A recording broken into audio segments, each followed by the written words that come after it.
각각의 시술들, 카티스템, 뭐 비맥, 인공관절, 절골술 이런 것들이 나라에서 의료보험의 기준으로는 각각이 다 이것 몇 개면서 이것 몇 개여야지 이 시술은 의료보험이 된다. 이런 기준이 다 달라요. 안녕하세요. 두발로병원 이정아입니다. 퇴행성 관절염에서의 주사 치료도 굉장히 여러 가지가 있는데요. 흔히 말하는 연골주사라는 것은 히알루론산이라고 하는 연골 성분을 무릎에 주사를 하면 이제 쿠션 역할을 해주고 좀 부드럽게 해주고 하는 증상 완화에 도움이 될 수 있는 3주에 걸쳐서 일주일에 한 번, 3번 맞는 이런 주사들이 이제 히알루론산이라고 하는 연골주사입니다. 연골주사 히알루론산도 최근에는 일주일에 한 번만 맞아도 그 3번 맞는 효과가 있는 그런 주사도 이제 분자량에 따라 다른 그런 주사가 새로 나오긴 했지만 어쨌든 가장 기본적으로 연골주사라고 하는 것이 오래전부터 관절염 환자에게 많이 맞았던 주사인 거고요. 연골주사와 대비해서 뼈주사라는 이름이 붙었는데 사실은 뼈주사라는 이름은 뼈에다 맞는 게 아니라 관절강 안에다가 맞는 주사이지만 그냥 연골주사 대비돼서 뼈주사라는 일반적인 별명같이 붙은 것인 건데 보통은 스테로이드 주사를 말하는 것입니다. 스테로이드라는 것은 우리 인류가 개발한 아직까지는 가장 강력한 항염 작용이 있는 주사제인데요. 연골이 마모되면서 염증 반응이 일어나서 통증을 유발하는 거기 때문에 스테로이드 주사가는 뼈주사는 너무 지금 많이 아플 때 한번 맞으면은 굉장히 강력하게 확 덜 아픈데요. 관절염 환자분들은 이제 만성적인 질환이기 때문에 스테로이드 주사를 너무 자주 맞으시게 되면은 장기적으로는 감염의 위험도 높고 골괴사를 일으키는 경우도 있고 너무 자주 많이 맞으시는 것은 그런 위험성이나 합병증도 많이 발생하는 것이 맞긴 한데 사실 한두 번 맞고 합병증을 걱정할 필요는 없긴 하지만 장기적으로 자주 맞으시는 거는 분명히 좋지 않기 때문에 요즘 뼈주사, 스테로이드 주사를 보통은 많이 넣지 않는 추세이죠. 그래서 이제 뼈주사는 그런 부분이 있기 때문에 또 다시 연골주사만 맞을 수가 없어서 또 이제 여러 가지들이 개발이 되어져서 나오는 것이 요즘 많이들 뭐 얘기하는 폴리뉴클레오티드라고 흔히 DNA 주사라고 말하는 연어 추출물에서 나온 그런 재생 주사라고도 하는 그런 주사들이 최근에는 일부 의료보험이 되기 시작해서 비용적인 것도 많이 낮아지는 이런 것들이 있어서 그런 주사들은 스테로이드만큼 강력한 항염작용이 있지는 않지만 재생 성분으로 이제 성장인자가 들어있고 관절과 혈관의 재생을 돕고 염증을 완화시키고 재생을 돕는 환경을 개선시켜줘서 장기적으로는 맞는데 부담이 적으면서 증상 완화에도 도움이 되는 그런 주사라서 그런 게 나와 있고요. 그리고 또 뭐 PDRN 주사라던가 최근에 또 많이들 맞을 수 있는 주사가 PRP 주사라고 해서 PRP라고 하는 것은 플레이틀릿 리치 플라즈마라고 해서 혈소판 풍부 혈장입니다. 우리 말초혈액을 뽑아가지고 원심분리를 돌리면은 가장 밑에 이제 백혈구, 적혈구 가람 그 다음에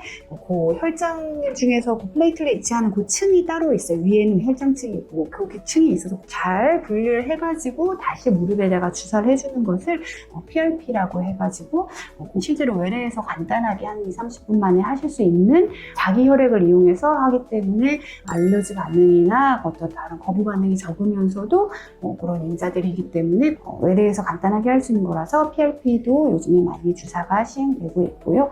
그 다음에는 이제 비맥이라고 보통 많이 해가지고 줄기세포를 골반에서 뽑는데요. 혈액암 환자에서 골수 이식하듯이 골반에서 자기 걸 뽑아가지고 또 역시 마찬가지로 돌려서 줄기세포가 가득 들어있는 성분을 무릎에 주사하는 비맥이라고 하는 자가 골수 세포 이식 수술, 이런 이식 시술이에요. 사실은 여기 뽑을 때는 조금 두꺼운 바늘이 들어가지만 무릎 주사는 그냥 다른 무릎 주사처럼 간단하게 가능한 주사 바늘로 무릎 주사만 할 수 있고 그것도 역시 외래로도 가능한 그런 시술이 되겠고 바로 다음날 걷고 하는데도 전혀 문제가 없는 비맥이라고 하는 또 시술이 있을 수가 있겠고 여기 정도까지가 이제 무릎에서 맞을 수 있는 주사라고 생각할 수 있는 그런 것이 되겠습니다. 그 다음에 이제 줄기세포 중에서도 제대혈 줄기세포 이식 수술이라고 해서 타인의 태아에서 나오는 제대혈에서 줄기세포를 성분을 뽑아가지고 만든 것이 이제 카티스템이라고 흔히 말하는데 그 카티스템부터는 줄기세포이긴 하지만 보통은 주사로 할 수는 없고 연골이 더 많이 자라서 한 그런 부분에다가 관절경으로 실제로 척추 마취를 하고 관절경으로 수술을 해야 되는 그런 수술적인 치료가 되겠는데요. 그래서 수술적인 치료는 뭐 카티스템 시술, 관절경 수술, 절골 수술, 인공관절 수술, 퇴행성 관절염에서의 수술적인 치료가 되겠습니다.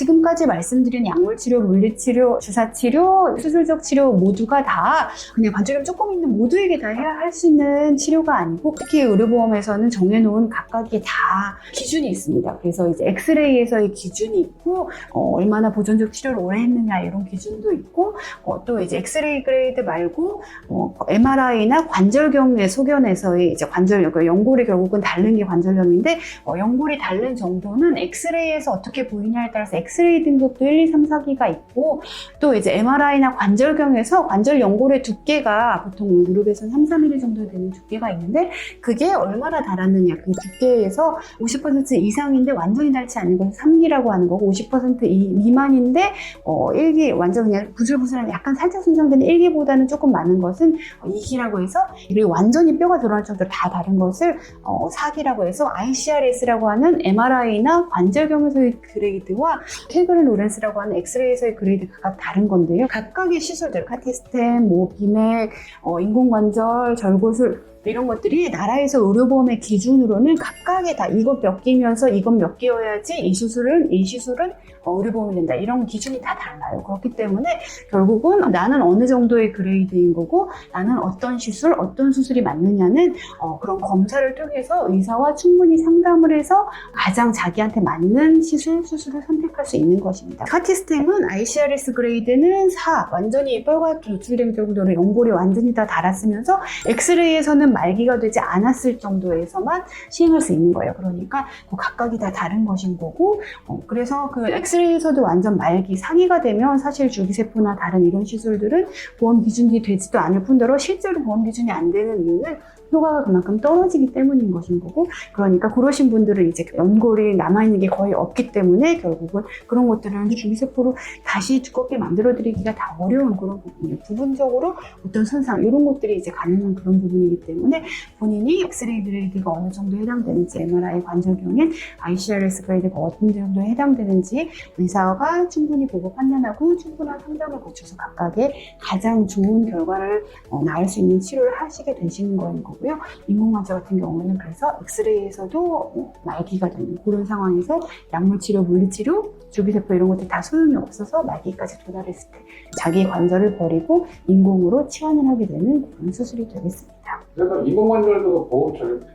그럼요. 인공관절, 절골수술 각각이 다 의료보험에서의 정해놓은 기준이 있어요. 그 기준에 해당이 된다면 의료보험이 가능하신 것이기 때문에 그거에 해당되는 분들에게 있어서 충분한 면담을 거쳐서 수술을 결정하게 됩니다. 원장님 오늘 말씀 감사드립니다. 감사합니다.